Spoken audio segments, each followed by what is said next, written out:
Hello everyone, today we're going to be talking about a couple of examples from section 3.3, which is about lone divider method. Okay, our first example, Kara, Lee, Saul, and Bill will use lone divider method to divide up a piece of land that's worth $480,000. The divider splits it into 4 pieces, and below we have a partial table of how everybody values each of these pieces. First question, who was the divider?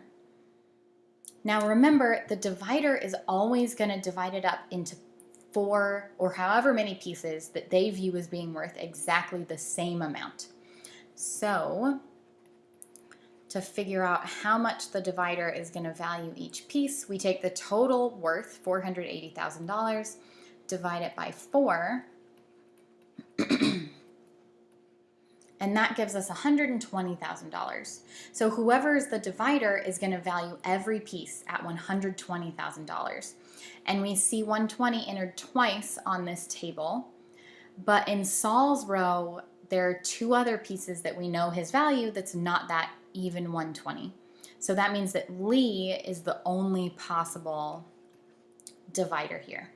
And now we want to go ahead and fill in the table. And we know that since Lee is the divider, he's going to value every piece at 120. And to fill in the rest, we need to remember that the rows are going to total that total worth of $480,000. So for instance, what we need to do to figure out Kara's is take that $480,000 and we want to subtract off what she's already got in the table. So there's one that she values at $95,000. There's one that she values at $100,000. And there's one that she values at $110,000.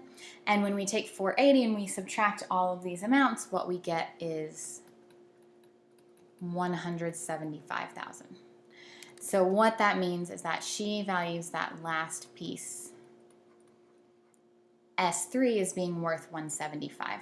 So we're going to do the same thing for the other 2 rows. We take $480,000, we subtract off $100,000, $135,000, $120,000, and what we get is that Saul values S1 as being worth $125,000. And we do the same thing for Bill. Take $480,000, subtract off the $80,000, $85,000, and $195,000. And what we get left over is $120,000.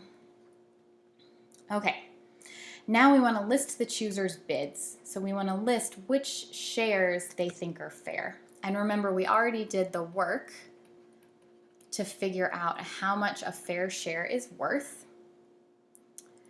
And so what we've got is, first is Kara, and let's see, every share worth over 120 to her is fair to her. So for Kara, that's only S3. All right. For Lee, every share is fair. He was the divider. All right. Let's look at Saul's now. S1 is over 120, and S3 and S4 are also over 120. And finally, we look at Bill. S1 and S2 are not fair to him, but S3 and S4 are. All right. Now we've got the choosers' bids. And let's go ahead and look at the final part of this question. Find a fair distribution or explain why there's not one. Well, you always want to start with, if there's one person that only thinks one share is fair, they have to get that one. So Kara only thinks S3 is fair. So now S3 is off of everybody else's lists. And now we look, is there anyone that's only got one available? And that's Bill. So Kara got S3. Bill's going to get S4. So that means that S4 is off of the other lists now.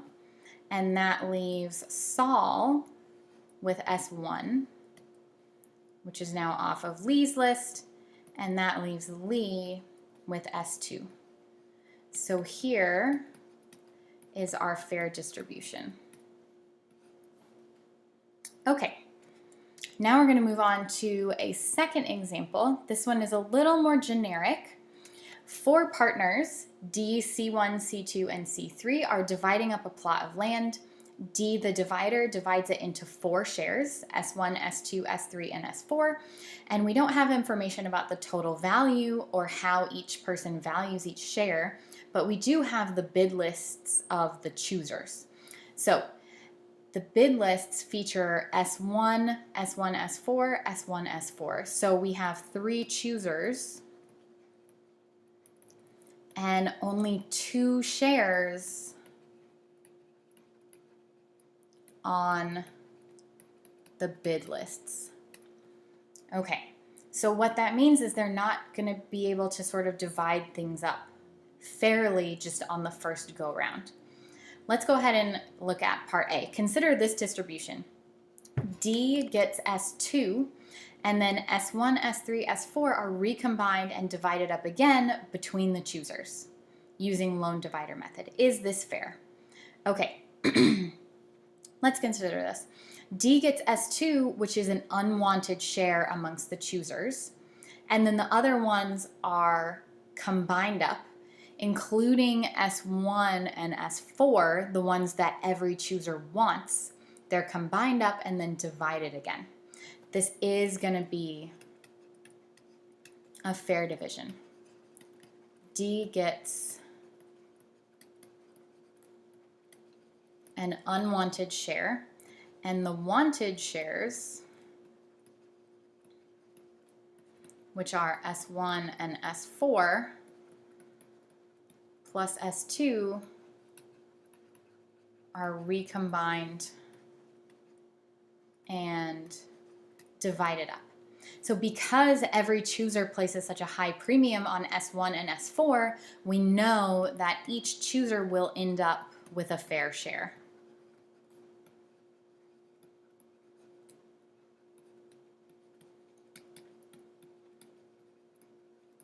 And D thought that S2 was fair because the divider thinks every share is fair.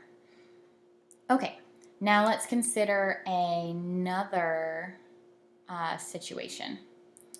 So let's just remember C1 wanted S1, C2 wanted S1 and S4, and C3 also wanted S1 and S4.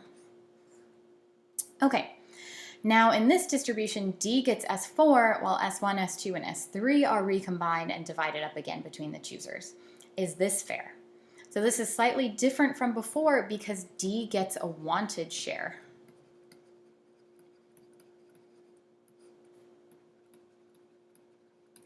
Okay, and this is going to end up not being fair. And let's talk about why. So first, let's think about S4 is a fair share for C2 and C3. So S4 might be worth more than a fair share of 25% to C2 and C3. Okay. And if it's worth more than 25%, what that means is the remaining ones, S1, S2, and S3, are together worth less than 75% to C2 and C3. And what that means is that when those shares are divided up into 3 pieces, C2 and C3 could end up with something that's less than 25% to them. C2 and C3 could end up with a share they think is worth less than 25%, which is not a fair division. Okay, and now let's just highlight the difference here. Part B ended up not fair because the divider got a share that was wanted in the bid lists, and there weren't even enough shares to go around the bid list anyways. So it ended up not being fair. But in part A, D got a share that did not show up in the bid lists. So things were able to end up being fair. Okay, that is it for today.